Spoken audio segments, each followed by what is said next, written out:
Je pense que les gens ne se rendent pas compte d'à quel point Haku était puissant et que sa défaite contre Naruto et Sasuke fait partie des plus grosses incohérences de l'œuvre. Parlons de l'écart de niveau qui sépare les Jonin des Genin. Déjà, il faut savoir que dans Naruto, dès la forêt de la mort, des Genin étaient déjà capables de lancer des attaques supersoniques. Et à ce moment-là, Sasuke n'a pas juste esquivé, mais il s'est déplacé plus vite que l'attaque qui était déjà supersonique. Mais le Genin le plus rapide, c'est bel et bien Lee en forme de base, rien qu'en enlevant ses poids. À cause de son combat contre Lee, on a tendance à sous-estimer la vitesse de Gaara, mais il ne faut pas oublier qu'il est lui-même capable de se déplacer à des vitesses imperceptibles pour le commun des mortels grâce au Shunshin. Je vous laisse imaginer le niveau de vitesse que peut atteindre Lee enfant en ouvrant les 5 portes. Intéressons-nous à Sasuke. Malgré qu'il était déjà plus rapide que la vitesse supersonique, il deviendra encore beaucoup plus rapide grâce à son entraînement. Et il aura plus ou moins la même vitesse que Lee sans ses poids. Et peut encore atteindre des vitesses plus grandes grâce à la suractivité corporelle du Chidori. En ce qui concerne la force brute, Naruto, avec une parcelle du chakra de Kurama, a une force brute supérieure à celui d'une invocation géante à tel point qu'il peut le stopper net à la force de ses pieds. Et Neji, lui, il est capable de tenir tête à la force brute de Naruto au corps à corps par sa simple technicité. Et même en termes d'intelligence de combat et de capacité analytique pure, le ninja moyen est largement au-dessus des capacités de civil lambda. Bref, comparé au commun des mortels, les genin de Naruto c'est du très haut niveau. Mais dans le world building de l'œuvre, ce sont des giga randoms.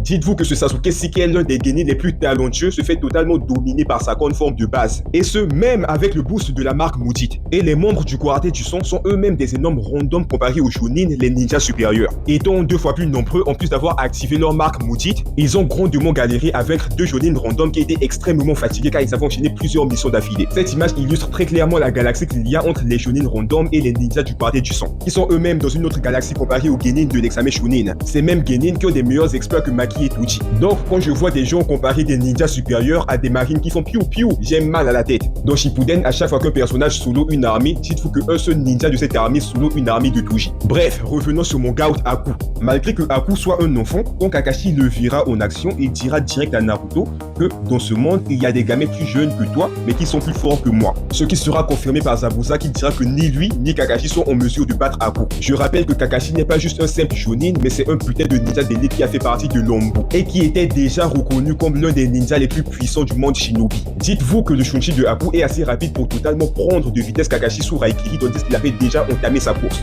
Même dans Shippuden, durant la 4ème grande guerre ninja, on voit clairement que le niveau de Haku est bien au-dessus de celui d'un simple ninja supérieur. Je rappelle qu'on parle ici de Sai qui a été formé dans l'Ombo. Et c'est là qu'on se rend compte que Zabuza et Haku sont des putains de ninjas d'élite. Et Haku va même prendre de vitesse Kakashi Raikiri de Shippuden. Et ce sans parler de son Kiki Genkai où elle explique qu'elle se sert de la réflexion de ses miroirs pour se transporter. Pour les Golemons, la réflexion d'un miroir va à la vitesse de la lumière.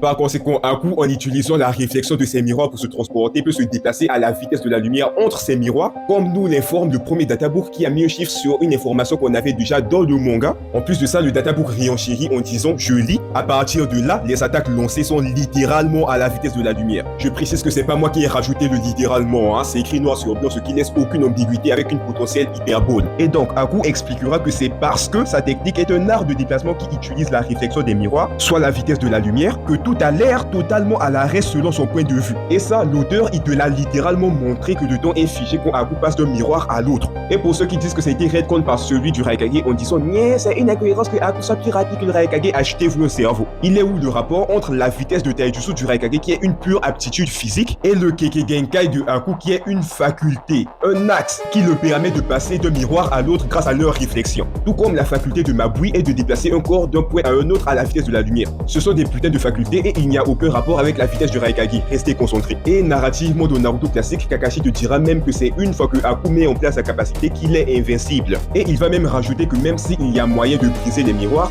Naruto et Sasuke sont de toute façon pas assez forts pour le battre. Et donc la défaite de Haku c'est une pure incohérence. L'auteur s'est littéralement foutu de notre gueule. Tu as Haku qui décide de se laisser tuer par Naruto, tandis qu'on voit très bien qu'il peut toujours l'exterminer s'il le souhaite. Vous aussi je vous vois, les gens qui essayent d'argumenter sur le FTL de Naruto et Sasuke petit. Vous voyez très bien que leur victoire est une putain de facilité scénaristique, d'autant plus qu'ils sont retournés au Super Sonic juste après. Il faut rester concentré. Bref, Haku est énormément sous-coté, tandis que pour moi il est dans le top 20 de l'œuvre.